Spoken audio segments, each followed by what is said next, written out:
ओम नमोर्यंताणं नमो सिद्धाणं नमो आर्याणं नमो वज्रायाणं नमो लोहे सव्वसाहुणम् मंगलम भगवान वीरो मंगलम गौतमो गणी मंगलम कुंद कुंदार्यो जैन धर्मोस्तु मंगलम ओंकार बिंदु संयुक्तम नित्यं जयन्ति योगिनो कामदं मोक्षदं चैव ओंकाराय नमो नमः। अहोपकार जिनवर्नो कुंदनो ध्वनि दिव्यनो जीन कुंद ध्वनि आप्या अहो आ गुरु काननो तुझ ज्ञान ध्यान नो रंग अमया दर्श रहो ओ शिव पद तक तुझ संग माता हाथ करो। ये समयसार नाम का परम अध्यात्म शास्त्र है। भगवत कुंकुंदाचार्य देव ने मांगलिक करके समयसार को कहने की प्रतिज्ञा की है।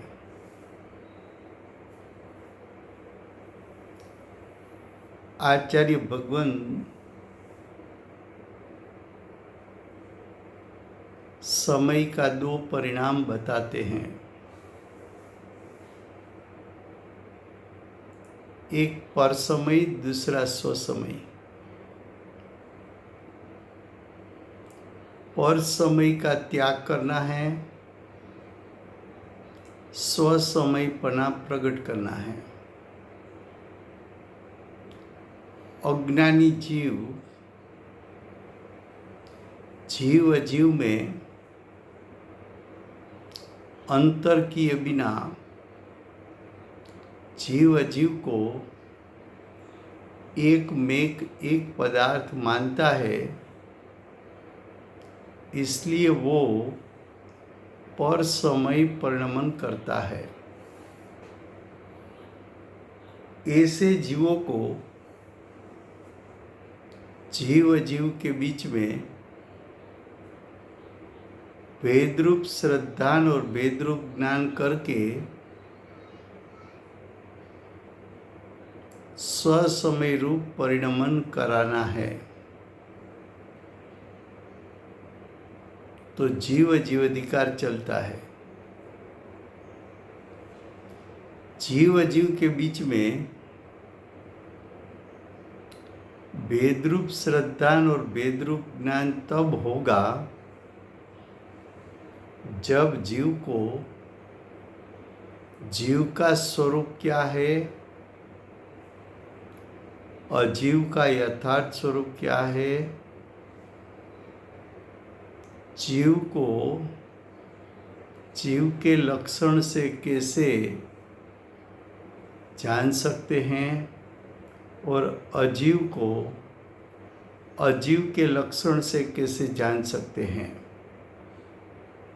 तो जीव अधिकार में 46 गाथा चलती है, 46 गाथा चलती है। उसमें हम प्रथम भावार्थ लेंगे, उसके बाद टीका लेंगे। फिर से गुजराती में आ समयसार नामनु परम अध्यात्म शास्त्र है। आचार्य भगवंते मांगलिक करीने समयसारने कहेवानी प्रतिज्ञा करी है। સમયનું પરિણમન એટલે કે જીવનું પરિણમન બે પ્રકારે થાય છે. એક પરસમય, બીજું સ્વસમય. અજ્ઞાની જીવ જ્યારે જીવ અને અજીવ વચ્ચે ભેદ સમજતો નથી, ભેદરૂપ શ્રદ્ધાન ભેદરૂપ જ્ઞાન કરતો નથી, ત્યારે જીવ અજીવને એકરૂપ માનીને તેમાં હુંપણું કરીને પર સમય રૂપે પરિણમે છે. એવા જીવને જીવનું યથાર્થ સ્વરૂપ શું છે, અજીવનું યથાર્થ સ્વરૂપ શું છે, જીવ અજીવના લક્ષણ શું છે, એનું યથાર્થ ભાન કરાવીને જીવ અજીવ વચ્ચે ભેદરૂપ શ્રદ્ધાન અને ભેદરૂપ જ્ઞાન કરે તો જીવ સ્વસમય રૂપે પરિણમે છે.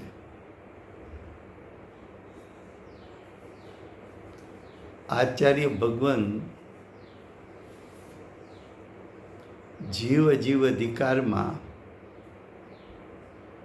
જીવ અજીવ વચ્ચે ભેદરૂપ શ્રદ્ધાન અને ભેદરૂપ જ્ઞાન કરાવવા માગે છે. તો જીવ અજીવ વચ્ચે ભેદરૂપ શ્રદ્ધાન અને જ્ઞાન કરાવવા માટે ગાથા 46 એનો પ્રથમ આપણે ભાવાર્થ વાંચીએ છીએ, ત્યાર પછી ટીકા વાંચવામાં આવશે. ભાવાર્થ છે પેજ નંબર 96, પેજ નંબર 96.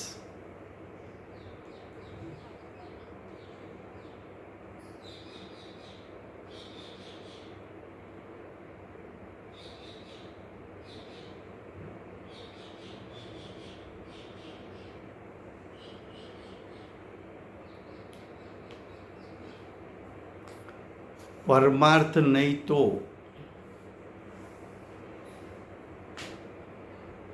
परमार्थ नहीं का अर्थ है शुद्ध नहीं.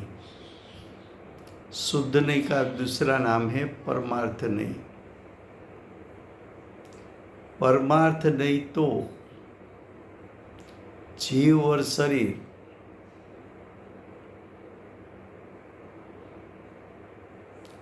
या तो जीव और मोह राग द्वेष से भिन्न कहा है. क्या कहा? परमार्थ नहीं ने जीव का स्वरूप क्या बताया? परमार्थ नहीं का अर्थ है शुद्ध नहीं. शुद्ध नहीं से जीव को देखा जाए तो शुद्ध नहीं का विषय तो आत्मा का त्रिकाल शुद्ध स्वभाव है, और आत्मा का त्रिकाल शुद्ध स्वभाव मोह राग द्वेष से भिन्न है और शरीर से भी भिन्न है.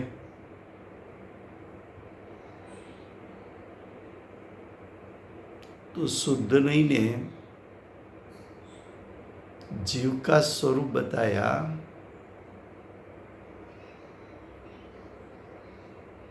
कि जीव में जो उत्पन्न होते हैं मोह राग द्वेष आदि परिणाम,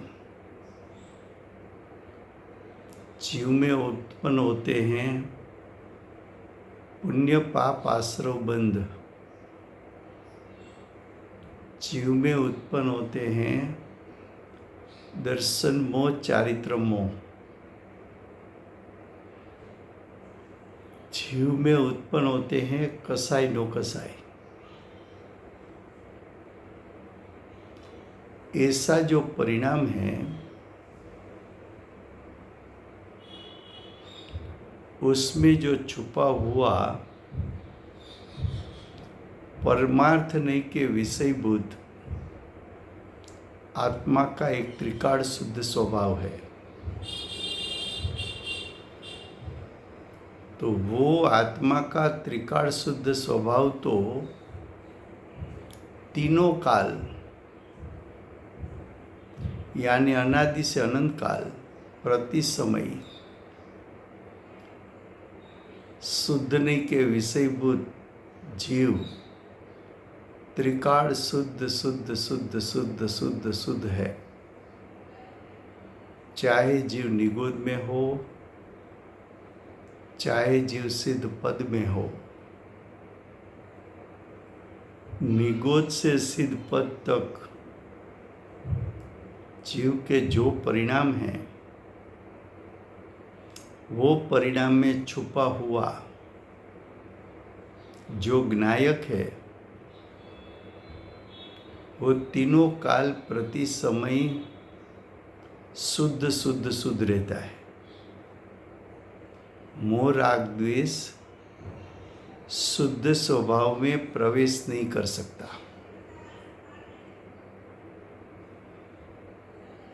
तो जब जीव को सम्यक दर्शन ज्ञान चारित्र प्रकट होता है तब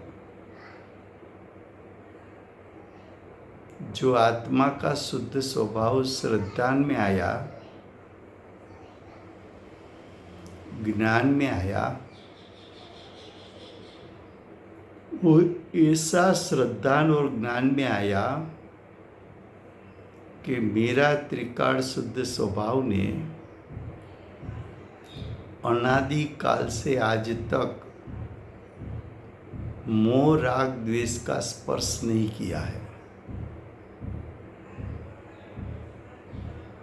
इसलिए कहा कि परमार्थ नहीं से जीव राग द्वेष मोह से भिन्न कहा है।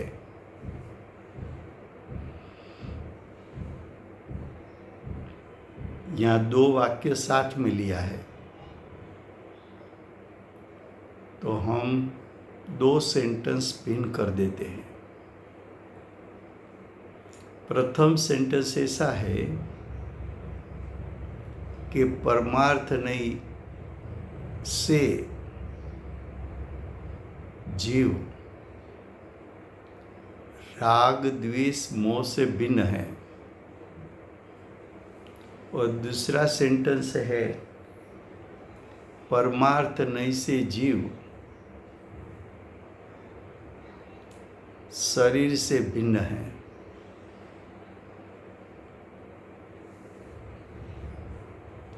पर द्रव्य से भिन्न, पर द्रव्य के भावों से भिन्न।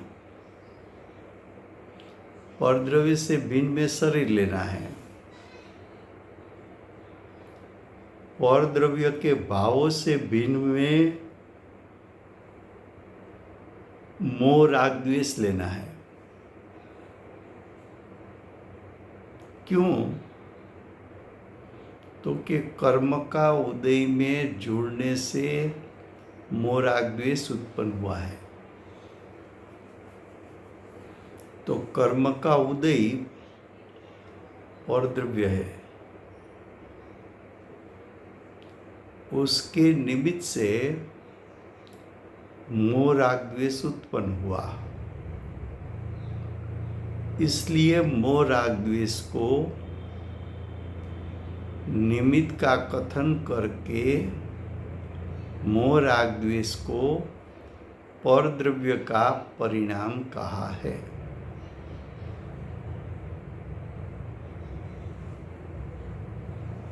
फिर से गुजराती में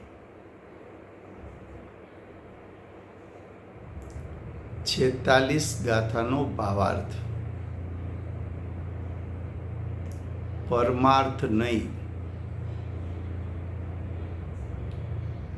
પરમાર્થ નહીં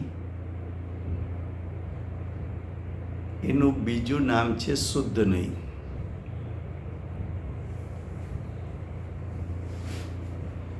તો શુદ્ધ નહીંનો વિષય તો આત્માનો ત્રિકાળ શુદ્ધ સ્વભાવ છે.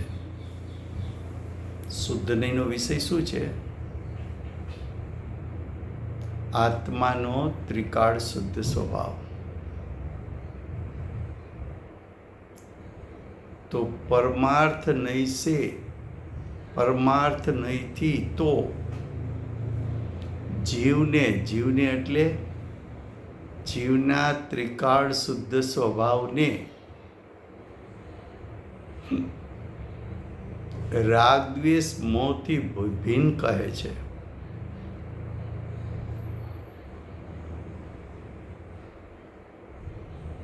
ત્યાં વાક્ય એક સાથે બે લીધા છે. પહેલું વાક્ય એમ છે કે પરમાર્થ નહીં તો જીવને રાગ દ્વેષ મોહથી ભિન્ન કહે છે.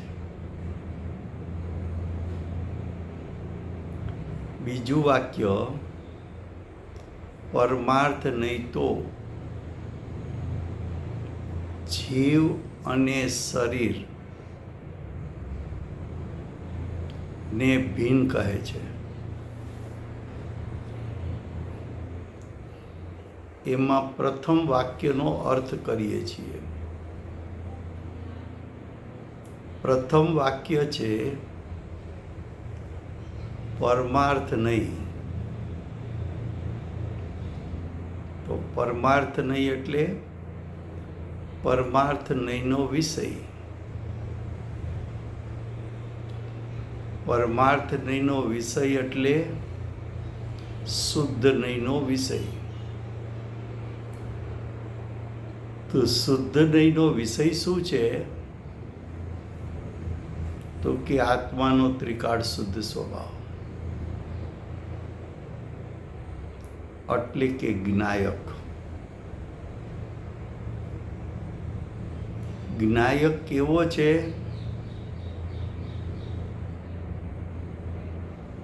તો કે અનાદિથી અનંત કાળ જ્ઞાયક તો પરિપૂર્ણ શુદ્ધ રહે છે.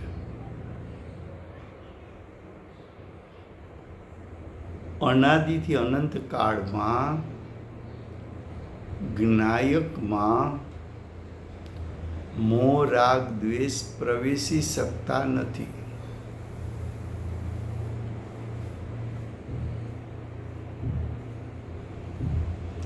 અનાદિથી અનંત કાળમાં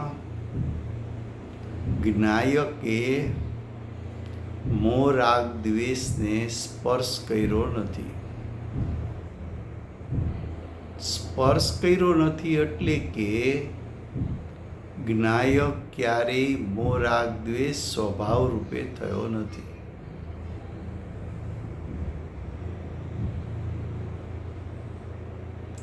જ્ઞાનીઓએ જ્યારે શુદ્ધ નહીંના વિષયભૂત જ્ઞાયક ઉપર દ્રષ્ટિ કરી, એટલે કે જ્ઞાયકનું શ્રદ્ધાન કર્યું અને અનુભૂતિના કાળે જ્ઞાયકને જ્ઞાન દ્વારા જાણ્યો, તો શ્રદ્ધાન અને જ્ઞાનમાં જ્ઞાનીને એમ આવ્યું કે મારો ત્રિકાળ શુદ્ધ સ્વભાવ અનાદિથી અનંત કાળ પરિપૂર્ણ શુદ્ધ રહે છે. મારો જ્ઞાયક સ્વભાવ અનાદિથી અનંત કાળમાં એટલે કે નિગોદથી સિદ્ધ દશા સુધીમાં ક્યારેય પણ અશુદ્ધ થતો નથી, એટલે કે મોહ રાગ દ્વેષ રૂપે થતો નથી, મોહ રાગ દ્વેષને સ્પર્શી શકતો નથી, મોહ રાગ દ્વેષને સ્પર્શ કર્યો નથી,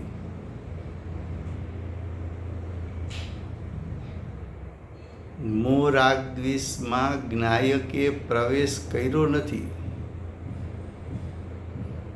માટે જ્ઞાયકનું સ્વરૂપ અને મોહ રાગ દ્વેષનું સ્વરૂપ એ બંને તો ભિન્ન સ્વરૂપ છે, જુદું જુદું છે. જ્ઞાયક તો પરિપૂર્ણ શુદ્ધ ત્રિકાળ, મોહ રાગ દ્વેષ અશુદ્ધ પરિણામ એક સમયના. જ્ઞાયક તો સ્વ છે, મોહ રાગ દ્વેષ તો પરભાવ છે. પરભાવ કેમ કયા? તો કે જ્ઞાયકના લક્ષે મોહ રાગ દ્વેષ ઉત્પન્ન થયા નથી. જ્ઞાયકના લક્ષે મોહ રાગ દ્વેષ ઉત્પન્ન થઈ શકતા પણ નથી. જ્યારે કર્મનો ઉદય આવે એ કર્મના ઉદયમાં જોડાવાથી મોહ રાગ દ્વેષ ઉત્પન્ન થયા છે. કર્મના ઉદયનું લક્ષ કરવાથી મોહ રાગ દ્વેષ ઉત્પન્ન થયા છે. તો જેનું લક્ષ કરવાથી મોહ રાગ દ્વેષ ઉત્પન્ન થયા, માટે મોહ રાગ દ્વેષના ભાવો કર્મનો ઉદય પૂતગલ હોવાથી, પૂતગલના લક્ષ્ય થયા હોવાથી અમે એને પૂતગલના ભાવો એટલે પરભાવો કહીએ છીએ. એમ કહીને આચાર્ય ભગવાન કર્મના ઉદયનું લક્ષ છોડાવવા માગે છે. એનું લક્ષ કરીશ તો મોહ રાગ દ્વેષ ઉત્પન્ન થશે, એને નિમિત્ત બનાવીશ તો મોહ રાગ દ્વેષ ઉત્પન્ન થશે. અને મોહ રાગ દ્વેષ તો અધ્યવસાન છે, એ તો દુઃખરૂપ પરિણામ છે. તો દુઃખરૂપ પરિણામ છોડાવવા છે અને સ્વભાવનું લક્ષ કરી સ્વભાવને ગ્રહણ કરાવવું છે. તો મોહ રાગ દ્વેષ અજીવ છે, જ્ઞાયક સ્વભાવ જીવ છે. જીવ અજીવ વચ્ચે ભેદરૂપ શ્રદ્ધાન અને જ્ઞાન કરીને તને સમ્યક દશ જ્ઞાન ચારિત્ર પ્રગટ કરાવવું છે. આ એક બોલ થયો. હવે એમાં બીજો બોલ છે, दूसरा बोल. दूसरा बोल में ऐसा कहा कि परमार्थ नहीं से जीव शरीर से भिन्न कहा है. शरीर जो मनुष्य का शरीर है, तिर्यंच का शरीर है, औदारिक शरीर है, नारकी और देव का शरीर है, वैकृक शरीर है. शरीर बनता है वर्गणा में से, आहारक वर्गणा में से औदारिक वैकृक शरीर की रचना होती है. आहार वर्गणा पुद्गल है. आहार वर्गणा में से बना हुआ मनुष्य तिर्यंच का शरीर, औदारिक शरीर, वो भी पुद्गल के स्कंद में से बना हुआ है. और देव नारकी का शरीर भी आहार वर्गणा में से बना है, वो भी पुद्गल का स्कंद है. तो शरीर परद्रव्य है। शरीर का द्रव्य क्षेत्र काल भाव भिन्न है। जीव का द्रव्य क्षेत्र काल भाव भिन्न है। दोनों की भिन्नता उसका श्रद्धान और ज्ञान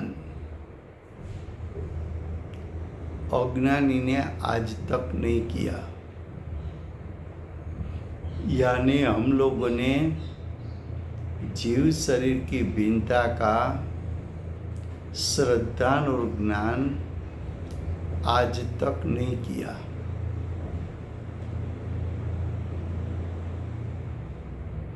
जीव और शरीर दो पदार्थ होते हुए भी उसको एक पदार्थ मानना,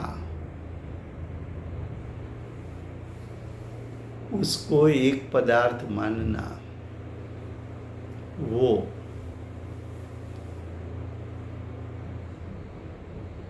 जीव की गलती है।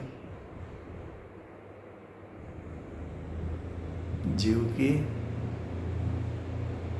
गलती है।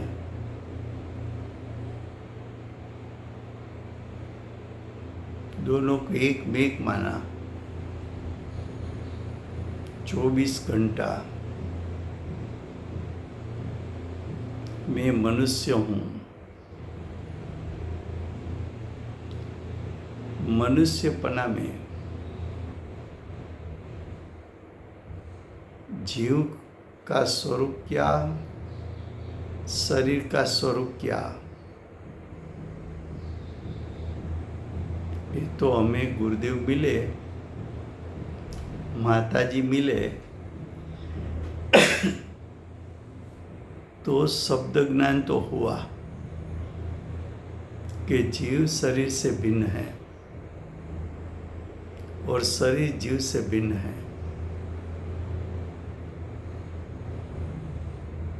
गुरुदेव तीर्थंकर का द्रव्य, माताजी गणधर का द्रव्य, दोनों द्रव्य में ऐसा उपदेश देने की शक्ति कि न्याय युक्ति से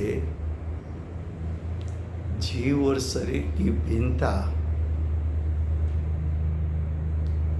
उसको साबित कर सके और प्रयोग में भी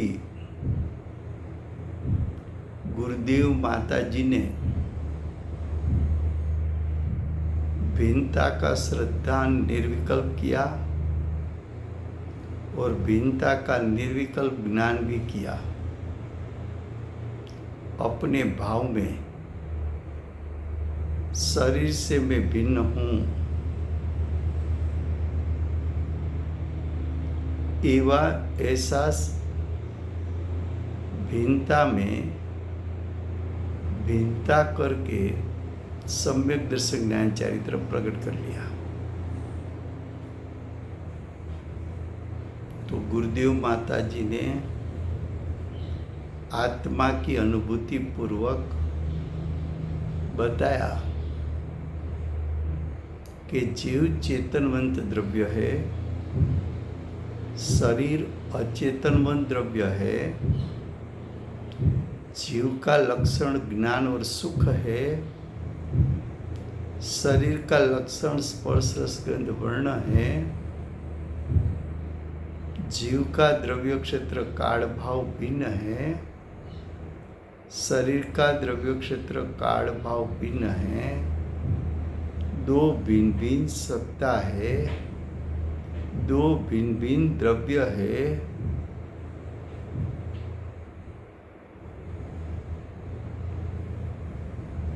इतना अनुभव के जोर में बताया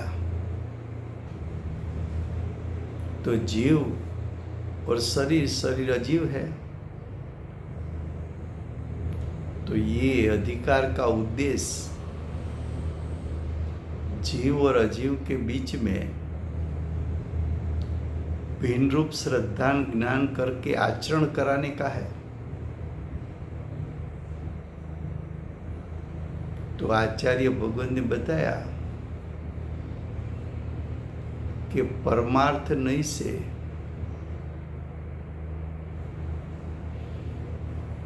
यानी शुद्ध नहीं से जीव के लक्षण के माध्यम से ज्ञायक को ग्रहण किया, तब ज्ञायक और शरीर की भिन्नता उसका भावभाषण हुआ।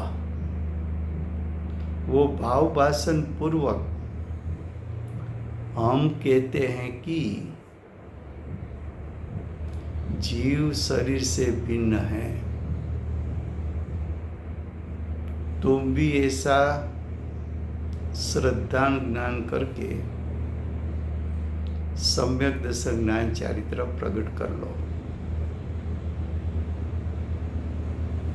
फिर से गुजराती में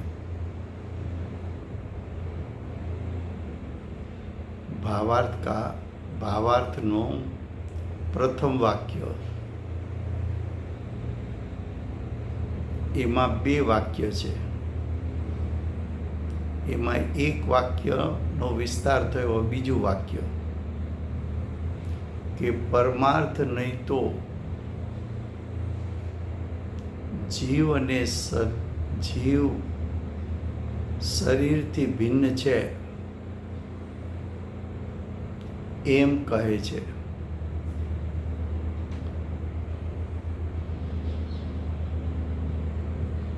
અજ્ઞાન દશામાં આપણે ચારેય ગતિમાં શરીરથી જીવ જુદો છે એવું અનાદિથી આજ દિવસ સુધી આપણે શ્રદ્ધાન કે જ્ઞાન કર્યું નથી।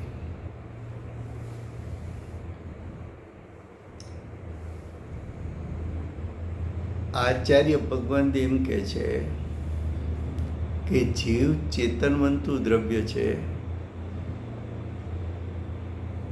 શરીર અચેતન દ્રવ્ય છે। મનુષ્ય અને તિર્યંચ એનું બહારમાં દેખાતું સ્થૂળ શરીર એ ઔદારિક શરીર છે। ઔદારિક શરીરની રચના આહાર વર્ગના સ્કંદમાંથી થાય છે। આહાર વર્ગના એ પૂતગલનો સ્કંદ છે, પૂતગલ દ્રવ્ય છે। પૂતગલ દ્રવ્ય અચેતન જળ સ્પર્શ રસગંધ વર્ણવાળું છે। તો આ શરીર અચેતન જળ સ્પર્શ રસગંધ વર્ણવાળું છે। જ્યારે જીવ જ્ઞાન અને સુખ સ્વભાવી છે, જીવનું લક્ષણ જ્ઞાન અને સુખ છે। જીવ ચેતનવંતુ છે, શરીર અચેતન છે। બે દ્રવ્યો જુદા જુદા દ્રવ્યો છે, બેના સ્વભાવ જુદા જુદા છે। બંનેના દ્રવ્ય ક્ષેત્ર કાળ ભાવ જુદા જુદા છે। જીવ અને શરીર આયુ કર્મથી બંધાયેલા છે। આયુ કર્મ પૂર્ણ થાય ત્યારે જીવ અને શરીર જુદા પડી જાય છે।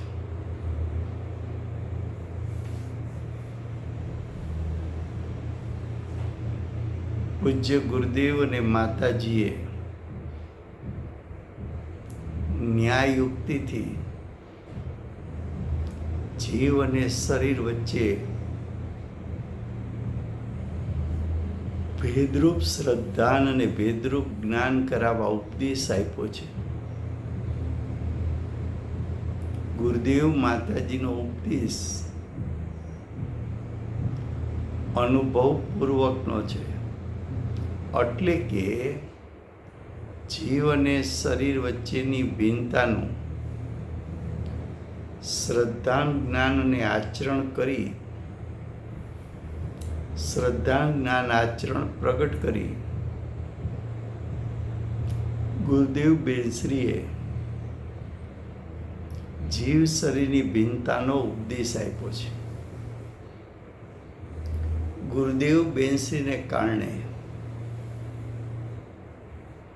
સવિકલ્પ ભેદ જ્ઞાન તો આપણને સમજાય છે,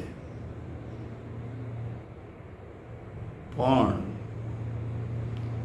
નિર્વિકલ્પ શ્રદ્ધા અને જ્ઞાન કરવાનું આપણે બાકી છે.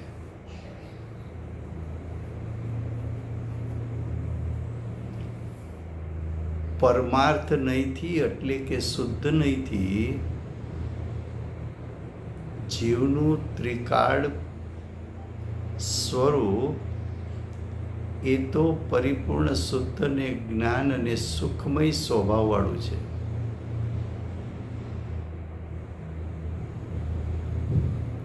શરીરના સ્કંદો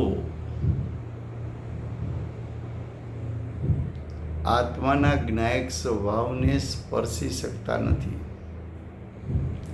અનાદિથી અનંત કાળમાં ક્યારેય સ્પર્શા પણ નથી. પૂતગલના સ્કંદો જ્ઞાયકના દ્રવ્ય ક્ષેત્ર કાળભાવમાં પ્રવેશ કરી શકતા નથી. એવું જ્ઞાયકનું સ્વરૂપ એ જ્ઞાયકના સ્વરૂપથી શરીરનું સ્વરૂપ એટલે કે શરીરનો સ્વસ્વભાવ જ્ઞાયકના સ્વરૂપથી એટલે જ્ઞાયકના સ્વસ્વભાવથી ભિન્ન છે. આવું શ્રદ્ધા અને જ્ઞાન આચાર્યોએ કર્યું છે, ગુરુદેવ માતાજીએ કર્યું છે અને કહે છે કે પરમાર્થ નહીંથી જો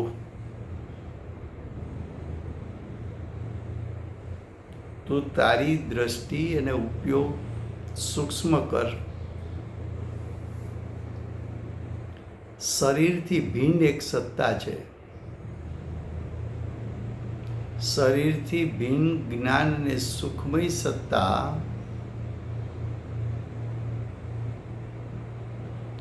એના ઉપર તારી સૂક્ષ્મ દ્રષ્ટિ અને સૂક્ષ્મ ઉપયોગ મૂકીશ, તે જ સમયે તને શ્રદ્ધા અને જ્ઞાન થશે કે શરીરથી ભિન્ન એવી મારી જીવની સત્તા છે. હવે આગળ કહે છે, હવે જ્ઞાની આવો ઉપદેશ આપ્યો.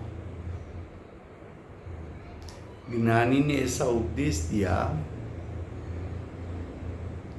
कि आत्मा मोह राग द्वेष से भिन्न है, आत्मा शरीर से भिन्न है,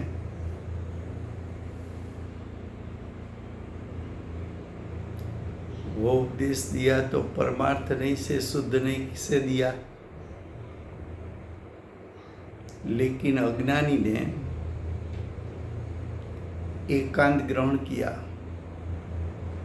एकांत ग्रहण किया उसका अर्थ शुद्ध नहीं का कथन कैसा है इतना ग्रहण किया, लेकिन व्यवहार नहीं का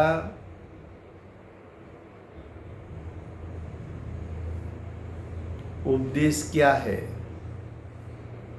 वो ग्रहण नहीं किया। एक नहीं का ग्रहण करना और दूसरी नहीं का उपदेश ग्रहण नहीं करना, उसको एकांत कहते हैं। तो नहीं का प्रकार तो दो बताया है, शुद्ध नहीं और व्यवहार नहीं। तो शुद्धनी का उपदेश ग्रहण किया, निश्चयाभासी हो गया, व्यवहारिक का विषय ग्रहण नहीं किया। तो व्यवहारिक का विषय ग्रहण नहीं किया तो जीव स्वच्छंदी हो गया।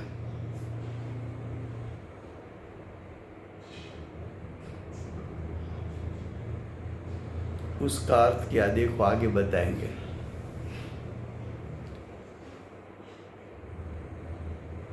जो उसको एकांत करने में आए तो क्या कहा, परमार्थने का विषय ज्ञानी ने बताया।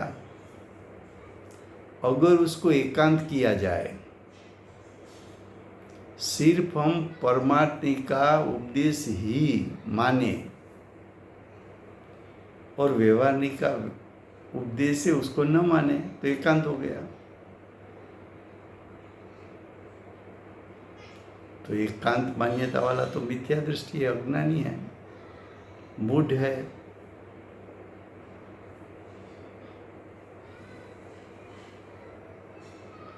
उसने एकांत क्या किया, तो देखिए आगे। अगर उसने एकांत करने में आए तो शरीर और राग द्वेष मोह पुद्गल में बनते हैं और बाद में पुद्गल के घात से हिंसा होती नहीं है।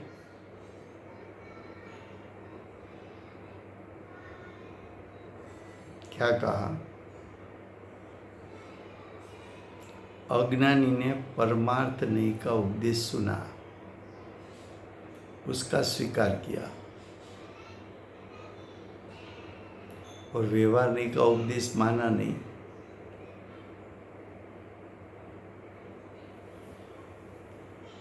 तो एकांत हुआ। तो एकांत होने का दोष क्या हुआ, तो क्या अज्ञानी मानने लगा कि शरीर तो पुद्गल है और पुद्गल को तो दुख होता नहीं है। मोह राग द्वेष तो पुद्गल है, तो मोह राग द्वेष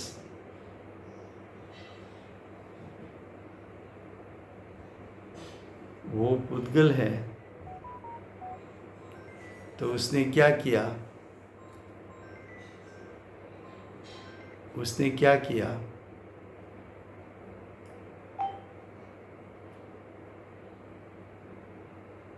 तो क्या उसने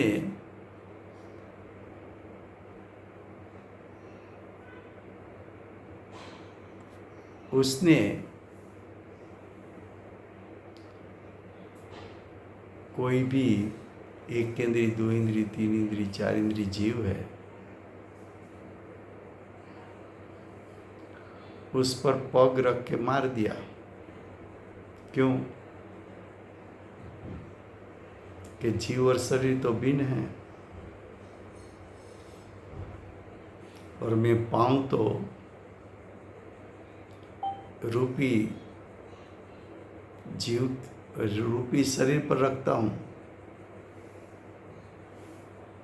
और जो हिंसा का भाव है वो पाप भाव तो पुद्गल है, तो वो तो मेरा स्वरूप नहीं है।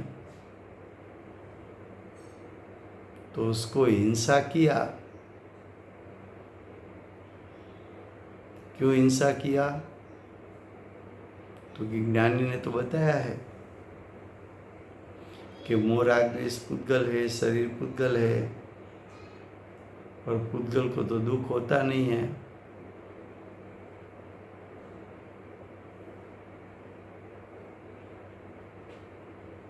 तो स्वच्छंदी होने के लिए शुद्धि का विषय बताया था कि व्यवहार नहीं का जो उपदेश है कि जीव मोह राग द्वेष परिणमित होता है, वो व्यवहारिक का उपदेश है। लेकिन व्यवहारिक को छुड़ाना था और शुद्ध नई को ग्रहण कराना था। इसलिए व्यवहारिक का उपदेश को गौण कराया था और शुद्ध नई के विषय को मुख्य कराया था।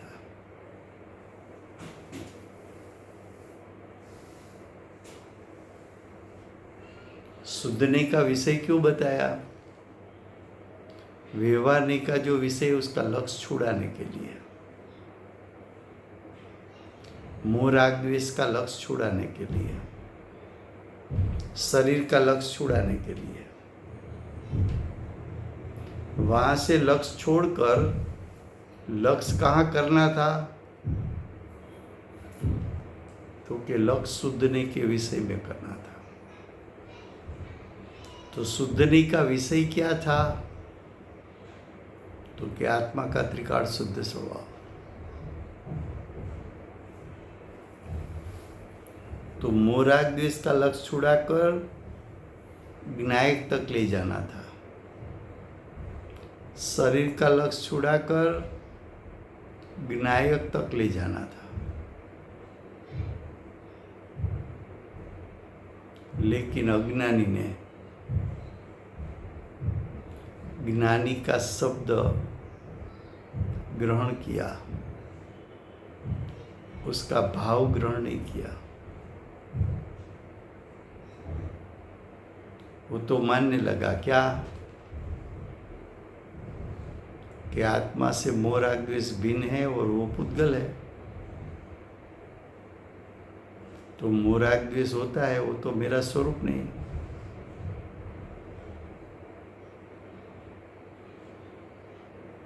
दूसरे के शरीर, वो तो पुद्गल है। दूसरे जीव को मारना तो हिंसा की, तो राग द्वेष किया। राग द्वेष तो पुद्गल का परिणाम है, उसका फल मुझे नहीं मिलेगा।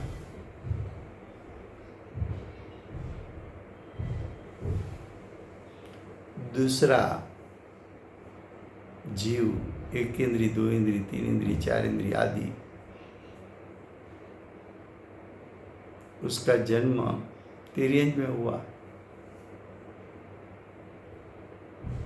ऐसे तिर्यंज उस पर पांव रख के मार दिया तो स्वच्छंदी होकर मानने लगा कि शरीर को मैं कहाँ मार सकता हूँ, वो तो पुद्गल द्रव्य है और मारने का भाव भी पुद्गल द्रव्य है।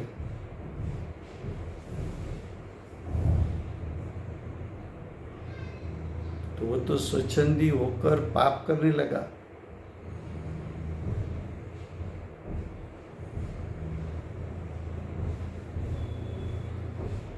देखो क्या कहा,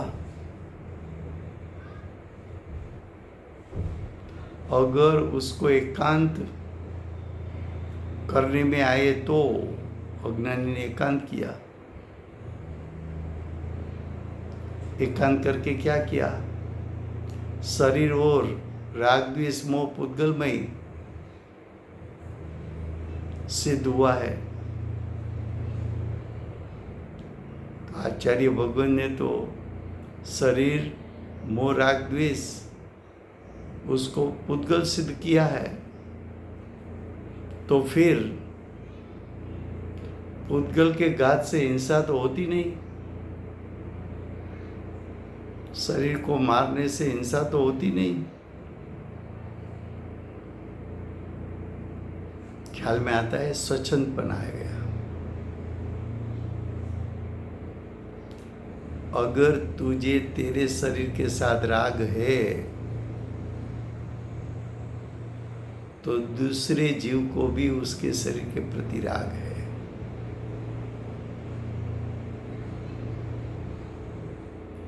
तुझे शरीर के प्रत्येक क्षेत्र के साथ, तेरा शरीर के साथ, तेरे शरीर के प्रत्येक क्षेत्र के साथ चेतनवंत जीव का बंधन है, उस समय शरीर को की हिंसा करेगा तो उसके साथ रहा हुआ जीव, उसको भी दुख का वेदन होता है।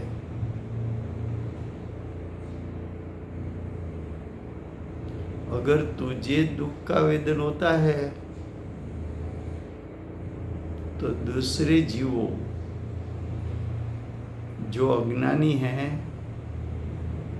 और उसके शरीर के हर प्रदेश में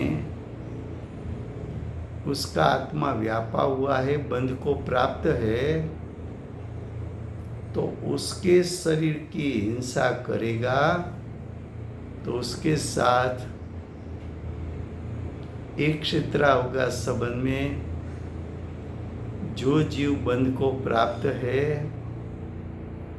उसको भी दुख होता है।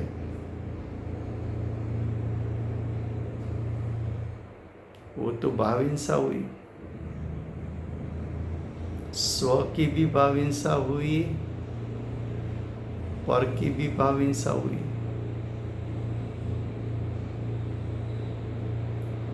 स्व की द्रव्य हिंसा भी हुई, पर द्रव्य हिंसा भी हुई। और हिंसा तो पाप रूप परिणाम है। तो तूने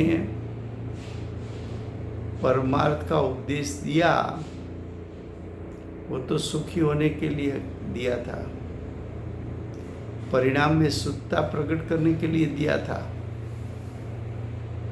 और तूने स्वच्छंदता करके पाप परिणाम प्रकट किया। ख्याल में आता है?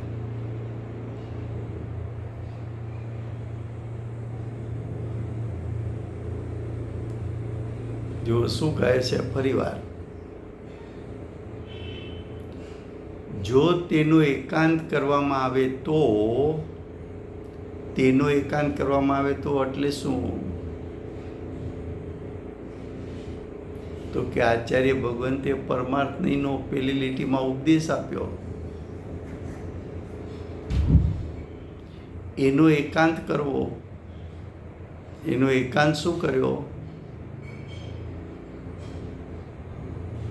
તો કે આત્માનો ત્રિકાળ શુદ્ધ સ્વભાવ મોર આગ્રહથી ભિન્ન છે અને આત્માનો ત્રિકાળ શુદ્ધ સ્વભાવ શરીરથી ભિન્ન છે. તો મોર આગ્રહ પણ પૂતગલમય છે અને શરીરે પૂતગલમય છે. માટે બીજા જીવની હિંસા કરવામાં એ તો પૂતગલની હિંસા થઈ ને પૂતગલને ક્યાં દુઃખનું વેદન છે?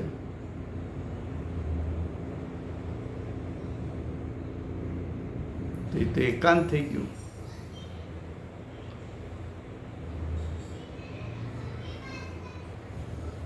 જ્યાં સુધી અજ્ઞાન દશા છે અને જીવ અને શરીર વચ્ચે ઉભયબંધ છે, તો જે જીવ ઉભયબંધમાં પ્રાપ્ત છે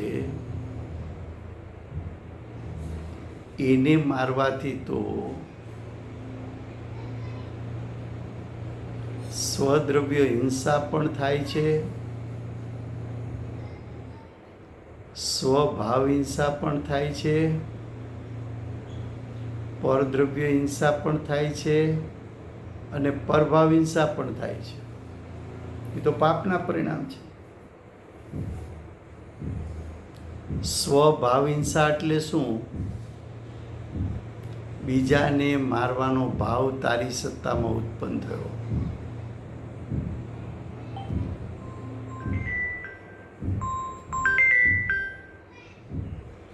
તો તારી સત્તામાં જે ભાવ ઉત્પન્ન થયો,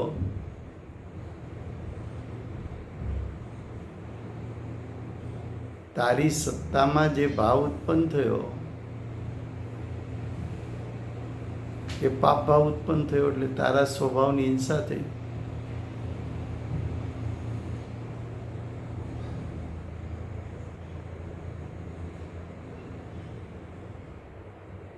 હવે બીજાને મારવાનો ભાવ ઉત્પન્ન કર્યો, તેનાથી સામેના જીવને પણ દુઃખનું વેદન થયું તો પરભાવ હિંસા થઈ.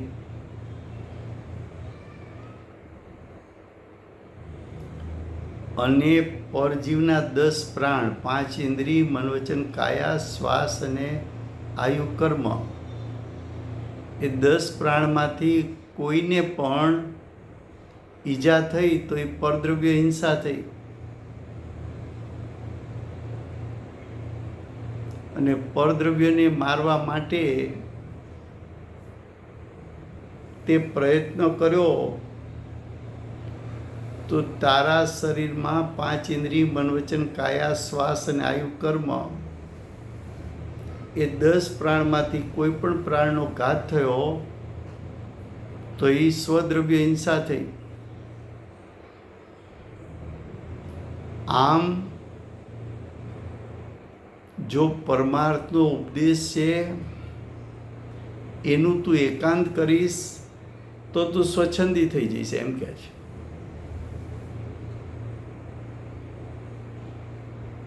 તો સ્વચ્છંદતા માટે ઉપદેશ નથી. આ ઉપદેશ તો અમે શેના માટે આપ્યો તો કે જીવ અને અજીવ વચ્ચે ભેદરૂપ શ્રદ્ધાન અને ભેદરૂપ જ્ઞાન કરવા માટે. તો બંને નયોનું યથાર્થ શ્રદ્ધાન અને જ્ઞાન કરીને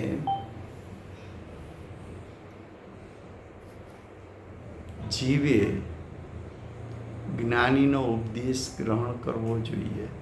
સમય થયો છે. વર્તમાન 24ના આખરી તીર્થંકર બાલ બ્રહ્મચારી શ્રી મહાવીર ભગવાનનો જય હો. મહાવિદ્ય ક્ષેત્રમાં બિરાજતા પ્રથમ તીર્થંકર, ધર્મ ધુરંધર, અનંત ચતુષ્ટયના ધારક, દિવ્ય ધ્વનિના દાતાર, શાસન ઉપકારી શ્રી સિમંદર ભગવાનનો જય. કળીકાળ સર્વજ્ઞ, કેવળ જ્ઞાની તળેટી બેઠેલા પ્રમત અપ્રમત ગુણસ્થાનધારી મહાસમર્થ આચાર્ય ભગવત શ્રી કુંકુંદાચાર્ય દેવનો જય હો.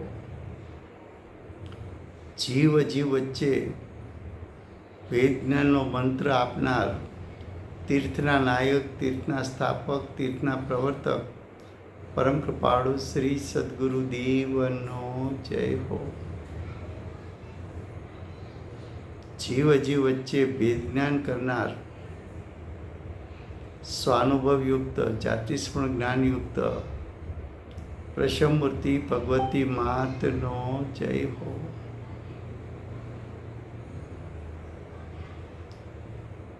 વેદ જ્ઞાનમાં નિમિત્તરૂપ અષ્ટજીનવાણી માતનો જય હો. પૂજ્ય ગુરુદેવ અને માતાજીની સાધના ભૂમિ સુવર્ણપુરી ધામનો જય હો. સુવર્ણપુરી ધામમાં પધારનાર જંબુદીપસ્ય સર્વે જિનેન્દ્ર ભગવાનનો જય હો.